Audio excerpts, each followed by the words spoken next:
All right, guys, in this video, we're going to be talking about how to use Desmos for your Unit 1 project. The idea is for you to create a graph made up of several different segments of functions. So remember, I gave you a list of several different functions, I think 12 total, and you have to use at least 7 of them. But your graph has to be made up of at least 20 different segments. All right, so obviously different functions can be used more than once. But I want to show you guys how you could do this and how simple this is. So basically, you're going to come up with the function, and you got to be more creative, right? I want you to be super creative. That's going to be added to your points. But if I'm just going to try to be bland here to show you how to do this, actually in Desmos. So the first thing you're going to do is you're going to want to save this because you might work on this for a couple days, and you want to be able to come back to it. So in Desmos, in the top right-hand corner here, you'll see a box that says sign in. Please click on that and sign in using your school Gmail account. And then once you're signed in, you should see your name up here, kind of like I see my name, Michael. And on the top left here, when you're actually working on a graph, you could click on that and save the graph. So maybe I'm going to save this as Unit 1 project. That way you could come back to it if you need to. And I'll show you how to do that. So if you click on the little 3 bars here, this is where you could go back and grab a previously started project, okay? So we'll kind of show that at the end as well. So let's just say we want a graph, and the first thing you do is say you want to use a quadratic. So we want to use a quadratic, y equals, and you could do f of x instead of y if you want, either one works. And let's do x minus, let's do x plus 3. That's going to move it to the left 3, and then we're going to want to go and grab the square here. And then we want to go up 4. So there we see the quadratic, all right? But let's say we only want to use a part. Maybe we only want to use from -4 to -2. We only want to use that part. So directly after, there's no comma, there's no colon, nothing. So directly after equation, you're going to use the squiggly brackets on your keyboard, which is, they're right next to the letter P on your keyboard. So shift bracket. If you don't hit the shift, it's a bracket. We need the squiggly bracket. You'll figure it out. And in that squiggly bracket, you're going to give the restriction. So I only want to use this from -2 less than x less than -4, and then close that squiggly bracket.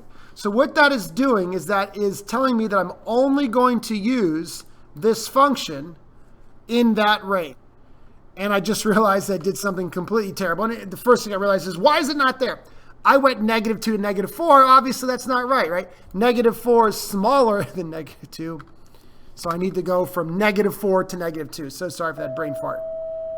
So now you see in the graph, the only part you see is the part that I have labeled -4 to -2. So there's that one segment. And then maybe you want to now make a new function. So right underneath that, we're going to go y equals, and maybe this time you want to use a log function. So we're going to go log, and you can do natural log if you want, whatever.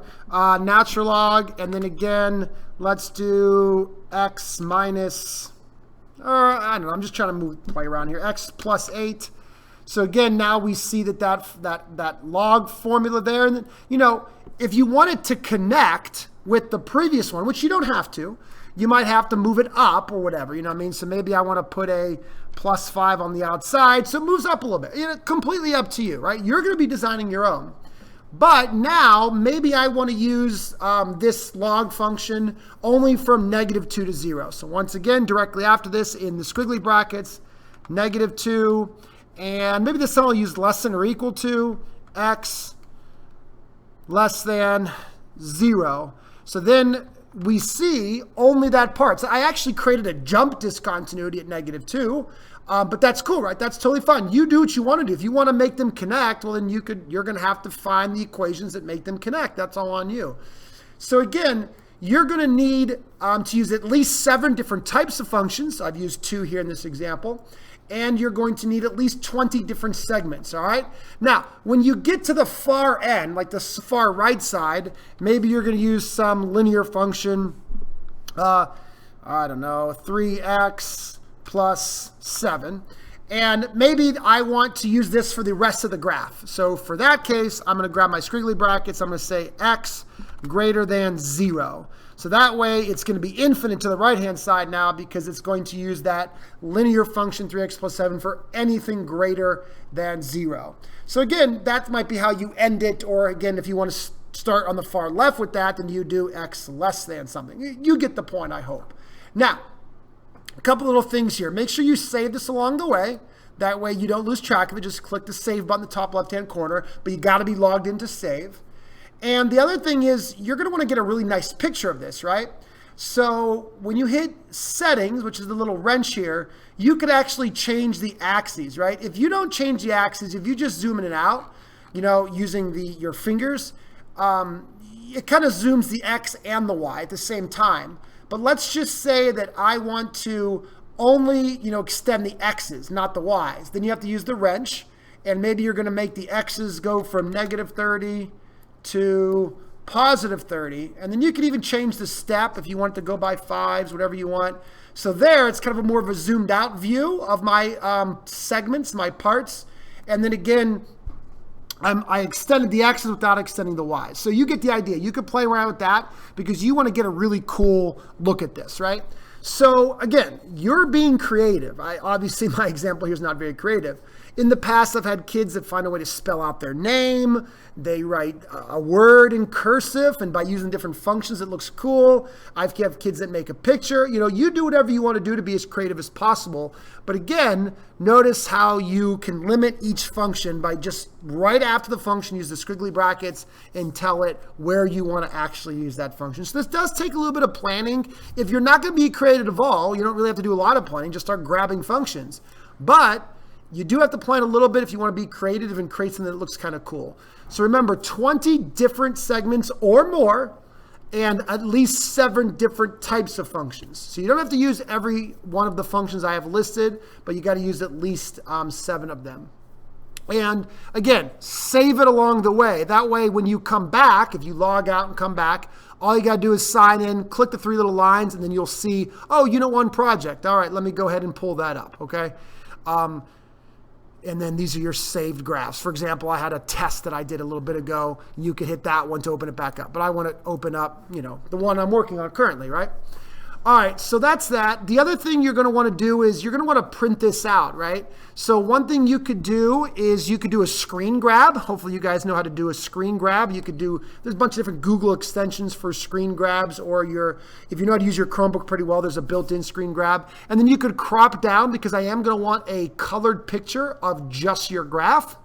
And then I'm also going to want a list of all of your functions. That's the cool thing is, when you're in Desmos, it's going to create that list for you as you start to have them built in here. So then you could also just do a screen grab and crop the equations. But with 20 or more, you might end up running out of room and you're not going to be able to see them all at one time.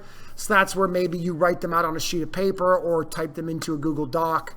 That way I actually have a list of all of your different functions and what the restrictions are them were. That way you make your nice little picture here.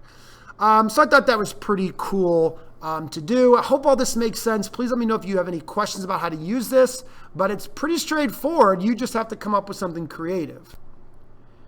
And one more thing you can do as well, if you would like, just again, I want you to kind of get your creative juices going, is you could also limit a graph based on its y values. So if you have another function, y equals x cubed, let's just kind of keep it simple here. X cubed, pretty basic graph. And what you could do is you could also, using the squiggly brackets directly after the function, you could say, well, I want this graph to only to be used when y is less than 0. So notice that instead of cutting it off based on x's, left to right, you could cut it off based on y's, going up and down. So feel free to use that as well in limiting the range of your function to, again, make something that's cool looking, right? That way you could, in an interval of x's, you're using a log here and then a cubic down here, whatever. I'm just trying to give you options. So you can limit functions based on their x's or their y's. So left to right or up and down. So create something creative and use Desmos. Save it along the way. That way you take a couple days to do this. Make the graph really pretty by changing it in the settings, the X and the Y. You could change your steps as well to zoom in, zoom out. Have it look however you want. but eventually you're going to have to turn into me a nice colored copy of your graph and a list of all of your functions. So again, that's all in the rubric as well. But I just wanted to make sure you guys know how to use Desmos to make these really kind of cool segmented graphs really, really simply. All right, guys, any questions, definitely email or ask me in class because I want you guys to be successful in this project, but be creative.